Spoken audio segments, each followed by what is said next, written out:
Thank you. Hi. Thank you, everybody. I know it's late here. Glad you could make it. So yeah, hi, I'm Henry, lead software engineer at Math Labs. We're a young team of 5 people who want to open up the commerce space and make cryptocurrency again.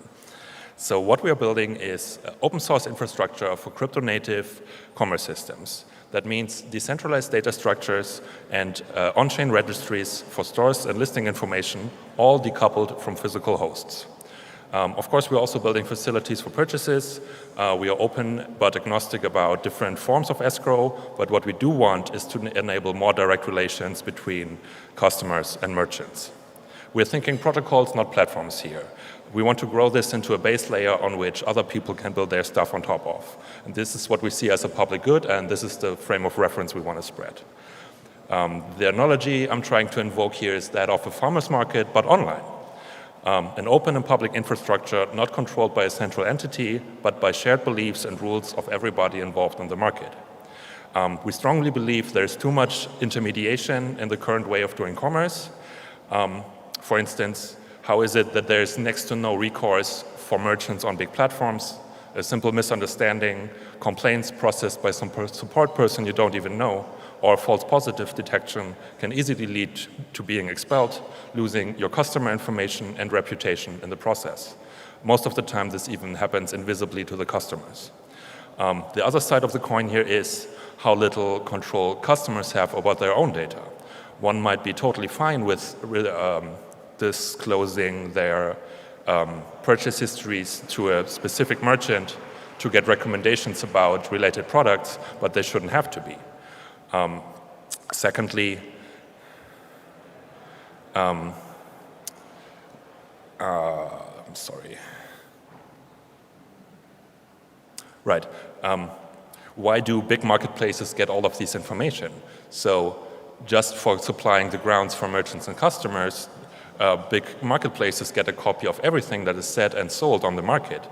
And this is, we believe, a nuisance we've grown accustomed to, often without realizing the effects. Now you might be asking, cool, Henry, but how?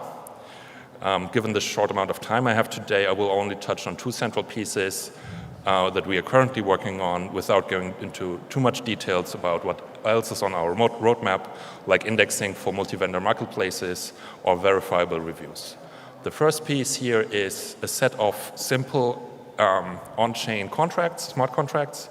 The EVM supplies us with great mechanisms for consensus and data availability. In our case, that means configuration and lookup mechanisms for merchants and customers, as well as being able to verify the legitimacy of the information in the stores. We extend the NFT standard since we think it's a great building block beyond art and tokens of appreciation, and it simply allows the merchant to say, hey, this is my store. They also enable user management for merchants to add other clerks, for instance, and as well, they assist in Merkle-proof verification of the mentioned data structures, I mentioned in the beginning. And this brings us to the second piece I'm gonna touch on today, which is our relay architecture. And this is heavily inspired by Secure Scuttlebutt and similar append-only log gossiping systems. And these relays replicate the listing information of the stores, as well as help with facilitating purchases. The registries tie a set of relays to a store, and the merchants are free to pick a relay that somebody else hosts or hosts themselves, but nobody needs to trust them directly, since the data structures of the stores are signed and proven in a way that relays can't withhold or change information of a store without being noticed. Furthermore, this allows for data to be moved from one relay to another transparently without the risk of login. Thank you. So we have a website, mass.market. We have a Twitter handle, and we have a booth right around the corner behind this wall, basically. Come check us out. We have a survey, we have a demo, we have some stickers and other small pocket-friendly items that you can see the system working demo with. Thank you. Thank you very much.